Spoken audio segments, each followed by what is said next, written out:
Over the last several years, I have gathered a lot of technology. I take a lot of pictures and I take a lot of video. It's what I do.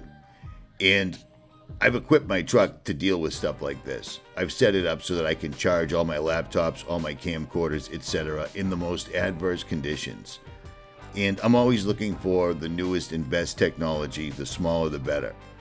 So in this video, I'm going to compare the new Apple iPhone 14 Pro Max against the Canon EOS R5 and the Canon EOS R5C.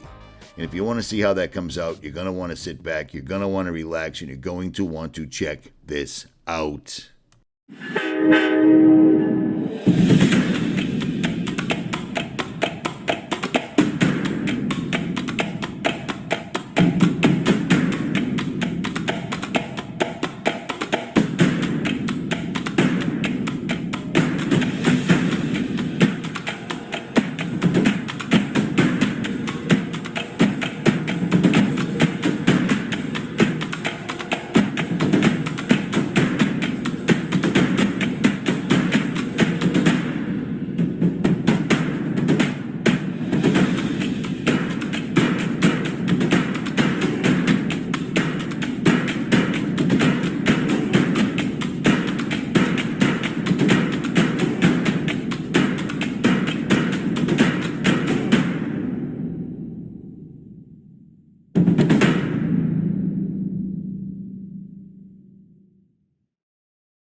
Before we start this video, I'm going to ask you to hit that subscribe button as well as the little bell next to it so you're notified of all new videos. Here we go.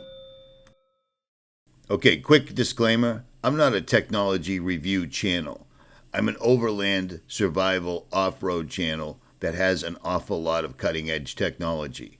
I live simply. I live out of my truck. I travel the country. I videotape really cool places. And I want the best technology that will operate in adverse conditions, no matter where I am. And I've set my truck up to deal with this. My truck has dual lithium batteries in the rear that completely service my laptops, my e-bike, my cameras, etc. And I want to have a camera with me at all times. And the Pro Max 14 seems to be the ticket because this thing stands up to my EOS R5 pretty dang well. I'm going to show you a video that I took with the iPhone 14 connected to the EOS R5, and you make the decision. Simple, easy, straight up. I reviewed a lot of gear over the years, and most of it can't stand up. The EOS R5 and thus far the 14 Pro Max have. So there is that. Currently, I'm in a hotel room in Santa Cruz, California. I had to stop specifically to edit this video. I can upload regular videos just talking to the camera from the road, but editing a video in Premiere Pro to show to you, I have to get a hotel room, so that's what I'm doing. I'm trying to bang this video out in about 6 to 8 hours, and I've already got about 6 hours into it, and I'm only at the 3.5 minute mark, so bear with me. But I'm going to show you side by side, top to bottom, front to back, the same footage taken from two different cameras, and you tell me. This is raw. This is unfiltered, unedited, straight from the camera. So, check this out. Now, before anybody complains that it's not a fair comparison, that the iPhone can't record in 8K, 30 frames a second, like the EOS R5 can, what I'm comparing here is the 48 megapixels that they both share, and what I'm comparing is 4K 60 frames per second, which they both do. And it really freaks me out how a $1,500 camera can hang so closely to a camera that costs $4,000 and you still can't use it because you have to buy a lens. Do you see what I'm saying? So for those people that can't spring the money for all that, this is what this video is for. This is in a layman's term. I use a camera every single solitary day, one way or another, and this question keeps coming up, so I'm going to answer it as best as I can. But this is not a technological video, so relax. Don't shelter in place. All will be well. It's good, at any rate. Now, the main difference is the iPhone 14 comes in 128, 256, 512, and 1 terabyte of storage, and it's fixed. The camera takes such good footage that if you don't have 1 terabyte, you're going to fill up your storage awfully fast, and it's going to slow down the iOS. That's one bad thing. And getting a 1 terabyte Apple phone right now is next to impossible.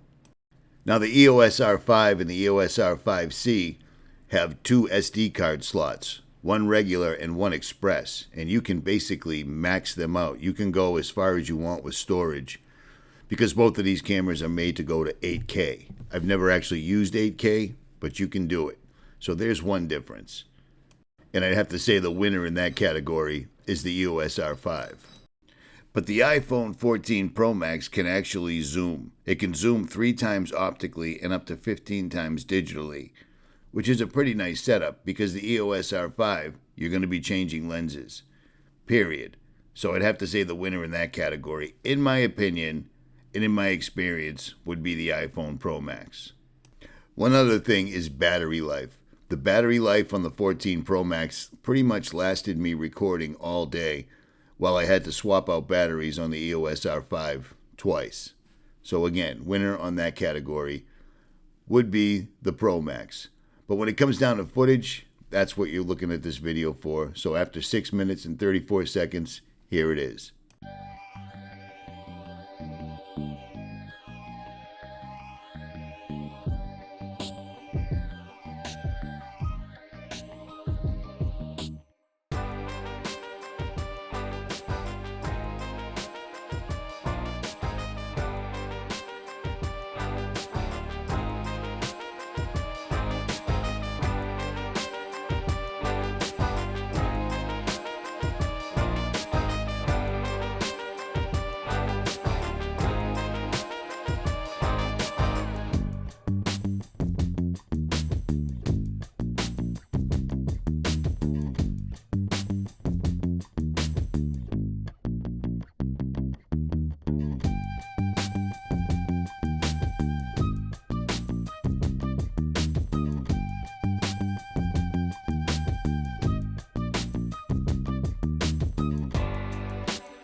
So there you have it. That's my best comparison against the Apple iPhone 14 Pro Max and the Canon EOS R5. In my opinion, right out of the box, right out of the gate, the iPhone wins for the ability to carry it with you at all times, battery life, etc. But for actual filming, true colors, etc., none of this was Photoshopped, none of this was edited, no color grading. The Canon EOS R5 beats the iPhone all day long. But that's just my opinion. Price-wise, obviously the iPhone wins. You can't change lenses on the iPhone. You can't change the storage on the iPhone. You can on the EOS R5. So to answer the question, it's up in the air. It's what you actually need or what you don't need. I have both. So there's that. At any rate, if you enjoyed this video, make sure you hit that like, share, and subscribe. Leave a comment, and I'll try to return the favor. And for all you tech people, take it easy on me. This was just a video comparison, not technical specifications. I am out.